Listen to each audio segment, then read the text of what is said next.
यो भेलामा म के आग्रह गर्न चाहन्छु भने इसाई आस्था वा कुनै पनि आस्थाका आधारमा गरिने भेदभाव पूर्ण रूपमा अन्त्य गरिनुपर्छ भन्ने म जोरदार माग गर्न चाहन्छु।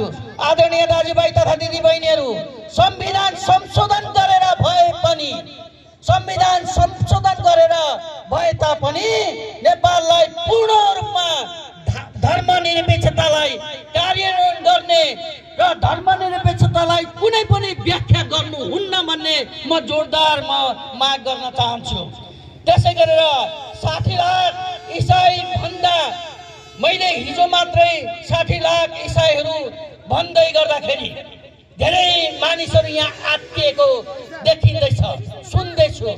तर 60 लाख मात्रै होइन, अब दिनानुदिन इसाईहरू यहाँका समृद्धिको निम्ति आफ्नो प्रेम, आशा र विश्वासलाई प्रचार गर्दै जाँदाखेरि घर घरमा चाहिँ उहाँहरूको आफ्नो विश्वास र आफ्नो आस्थालाई प्रचार गर्दै गर्दाखेरि शान्ति र समृद्धिको सन्देश दिँदै गर्दाखेरि अब 60 लाख मात्रै होइन, 1 करोडदेखि 3 करोड नेपाली जनता हुनेछन् भन्ने म विश्वास राख्दछु।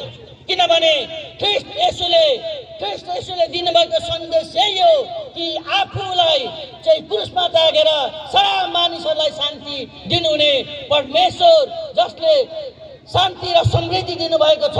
त्यसो भएको कारणले सम्पूर्ण आदरणीय दाजुभाइ तथा दिदीबहिनीहरूलाई म के आग्रह गर्न चाहन्छु भने अब हामीले हाम्रो निम्ति हामीले नै लड्नुपर्ने आवश्यक छ।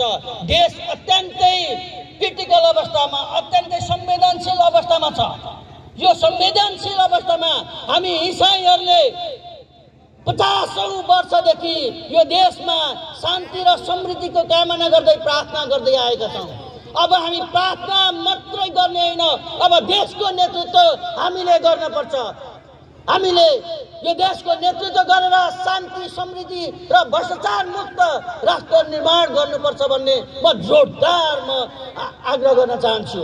आदरणीय दाजुभाइ तथा दिदीबहिनीहरू, म अन्तिममा के आग्रह गर्न चाहन्छु भने संयुक्त नागरिक पार्टी यहाँहरूको बिचमा हाम्रो हरेक युवाहरूको मन मस्तिष्कलाई छुने गिटार चुनाव चिन्ह लिएर हामी आएका छौँ। आगामी आउने यो चुनावमा हामी गिटार चुनाव चिन्ह लिएर हाम्रा तपाईहरुको घर घरमा हाम्रा उम्मेदवारहरू आउनुहुनेछ। यसले तपाईहरुले आफ्नो परमेश्वरलाई विश्वास गरेर चुनाव चिन्ह गिटारमा मत दिएर परमेश्वरको सुसमाचारको निम्ति राज्यको निकायमा पुर्याउनु हुनेछ। तपाईको आफ्नो दाइलाई, तपाईको आफ्नो भाइलाई, तपाईको आफ्नो छोरीलाई पुर्याउनु हुनेछ भन्ने म आग्रह गर्न चाहन्छु।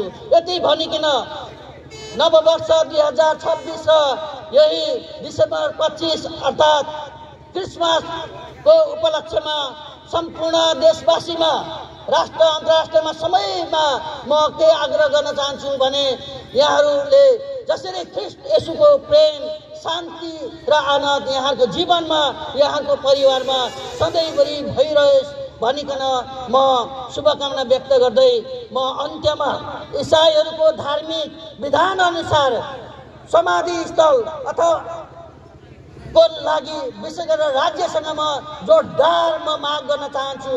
आज इसाईहरूले आफ्नो धर्म, संस्कार र संस्कृति अनुसार उनीहरूले आफ्नो दफनको निम्ति ज्यान कहीँ पनि पाएको छैन।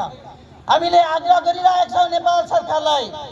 के आग्रह गर्न चाहन्छौँ भने जहाँ इसाईहरूको बस्ती छ त्यहाँ चाहिँ इसाईहरूको निम्ति उनीहरूको चाहिँ धार्मिक विधि अनुसार चाहिँ समाधि स्थलको लागि चाहिँ सार्वजनिक ठाउँ उपलब्ध गराउनका लागि पनि म हार्दिक अनुरोध गर्दै म सबै विश्वासी दाजुभाइ तथा दिदीबहिनीहरू र आम देशवासीमा नववर्ष 2026 र येशू ख्रिस्टको जन्मदिनको उपलक्ष्यमा यहाँहरू सबैलाई हार्दिक शुभकामना दिँदै मेरो आफ्नो भनाइ यहाँ नै राख्न चाहन्छु। धन्यवाद। अभिवादन। जय मसीह।